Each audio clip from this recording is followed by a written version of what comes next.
$3 अरब किन शराइत के बदले मिलेंगे? IMF से मुआहदे की असल हकीकत सामने आ गई। IMF ने बिजली की कीमतों में मजीद इजाफे का मुतालबा कर दिया। IMF ने टैक्स पर छूट देने की भी मुखालिफत कर दी है। तफसीलात जान लेते हैं बोल न्यूज़ के नुमाइंदे उमर हयात से। उमर, बताइए मजीद क्या शराइत रखी गई हैं? जी बिल्कुल, टैक्स छूट और इसके साथ साथ जो हुकूमती अखराजात हैं उसमें कमी का मुतालबा IMF की जानिब से सामने आया है। बिजली की कीमतों में इजाफा और इसके साथ साथ जो है वो दीगर इस्लाहात तवानाई के शोबे में करना होंगी ताकि जो तवानाई के शोबे का गर्दिशी कर्जा है उसको कम से कम किया जा सके। और दूसरी जानिब IMF की जानिब से ये मुतालबा भी सामने आया है कि जो vulnerable segment of the society है उनके लिए जो है वो जो पैसे हैं या फंड्स हैं उनके लिए ज्यादा रखे जाएं। और इसके साथ साथ IMF की जानिब से जो $3 अरब पाकिस्तान को मिलेंगे ये स्टैंड बाय अरेंजमेंट के तहत है। और स्टैंड बाय अरेंजमेंट का ये मुआहिदा जो है वो सिर्फ 9 माह के लिए है। और ये स्टैंड बाय जो अरेंजमेंट है ये इस जिम्न में होती है कि पाकिस्तान जो है वो अपनी जो एक्सटर्नल जो लाइबिलिटीज हैं उनकी अदायगी को पूरा कर सके और बर वक्त पूरा कर सके। और अब ये मुतालबात जो सामने आए इसमें सबसे अहम मुतालबा है कि बिजली की कीमतों में इजाफा।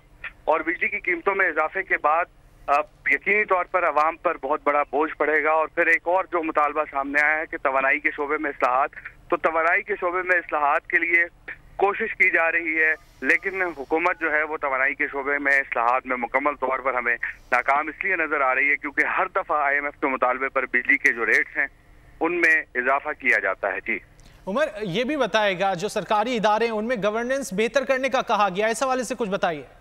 देखिए, जो स्टेट ओन्ड एंटरप्राइजेज हैं उनमें खास तौर पर उनकी निजकारी का अमल तेज करने और उनमें गवर्नेंस का निज़ाम बेहतर करने के लिए ये मुतालबा सामने आया है क्योंकि वो नुकसान में जाने वाले इदारे हैं और हर साल हुकूमत पर अरबों रुपए का बोझ उन इदारों की वजह से पड़ता है। तो इसीलिए IMF इससे पहले भी जो एक्सटेंडेड फंड फैसिलिटी प्रोग्राम में IMF का ये मुतालबा था कि इन इदारों की निजकारी की जाए। और अब भी वही मुतालबा है कि जो नुकसान में जाने वाले एंटिटीज हैं उनकी निजकारी की जाए या तो उनके अंदर गवर्नेंस का निज़ाम जो है उसको बेहतर किया जाए ताकि जो हुकूमत है उसको उसके अखराजात कम हो और नुकसान कम से कम हो। जी उमर, जिसमें इन इदारों की जिसकी बात कर रहे हैं आप उसमें स्टील मिल का इदारा भी शामिल होगा? बिल्कुल, उसमें स्टील मिल है, उसमें पाकिस्तान इंटरनेशनल एयरलाइन है और दीगर कई ऐसे इदारे हैं जो नुकसान में हैं और हर साल हुकूमत पाकिस्तान को अरबों रुपए जो है वो उनके मुलाजमीन की तनख्वाहों और दीगर मदों में जो है वो जारी किए जाते हैं और अखराजात की मद में जारी किए जाते हैं।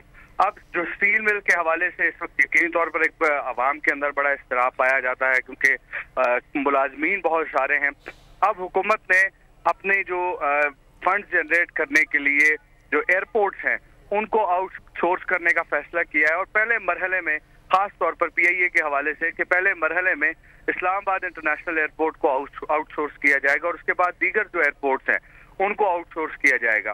तो ये यकीनी तौर पर हुकूमत के लिए मुश्किलात जरूर होंगी क्योंकि हुकूमत को जो अगले माली साल में जो बहुत बड़ी अदायगियां करनी हैं उन अदायगियों के लिए हुकूमत को न सिर्फ अपने जो नुकसान में जाने वाले इदारे हैं उनके अखराजात को और या फिर उनकी निजकारी करनी होगी या फिर इसके साथ साथ हुकूमत को अपनी आमदन में इजाफा करना होगा, टैक्स बेस को बढ़ाना होगा। अगर टैक्स बेस हुकूमत नहीं बढ़ाएगी तो हुकूमत को मजीद अगले साल जो है वो बजट खसारा और बहुत बड़ा यानी जो फिस्कल डेफिसिट जिसको हम कहते हैं वो बड़े पैमाने पर उसका सामना करना पड़ सकता है। अगरचे महंगाई की हुकूमत ने जो प्रोजेक्शन की है वो अगले साल तकरीबन 21% की है लेकिन ये हम देख रहे हैं कि अगर इसी तरह जिस तरह IMF के मुतालबात पर बिजली पेट्रोलियम मसवाद की कीमतों में इजाफा किया गया तो इससे महंगाई जो है वो मजीद उसमें इजाफा होगा, उसमें कमी नहीं आएगी। और जो ग्रोथ की प्रोजेक्शन है उसमें भी हम देख रहे हैं कि 3.5% अगले माली साल की जो शरह नमू रखी है।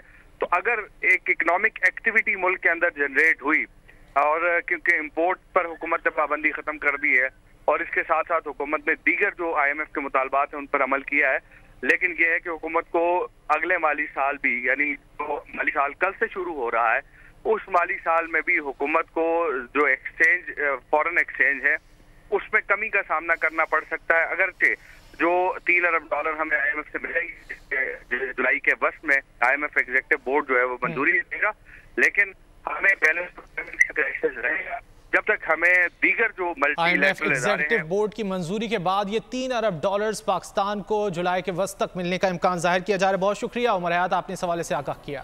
ईद उल अजहा पर कुर्बानी के लिए एहतियाती तदाबीर। कुर्बानी करते वक्त सफाई सुथराई का खास ख्याल रखें। तजुर्बेकार शख्स से जानवर ज़िबा करवाएं। जानवर को एहतियात के साथ जमीन पर गिराएं। जानवर ज़िबा करते वक्त अपने आप को जख्म लगने से बचाएं। कुर्बानी करते वक्त तमाम इस्लामी उसूलों को मलहूज़े खातिर रखें। कुर्बानी के बाद खून पर चूना डालें। कुर्बानी के आलाइशों और बाकियात को खुली जगह पर न डालें। जानवरों के फुजले और आलाइशों को महफूज तरीके से तल्फ करें। गंदगी फैलाने से गुरेज करें और हुकूमती हिदायत पर अमल करें। एहतियात और सफाई सबसे अहम है। अपने मुल्क को साफ रखें और पाकिस्तान को बदलें बोल के साथ। बोल की सफाई मुहिम का हिस्सा बनने के लिए अभी इस नंबर पर राब्ता करें 0337 0310 377 ताकि बोल आपकी शिकायत मुतल्लिका इदारों तक पहुंचा सके।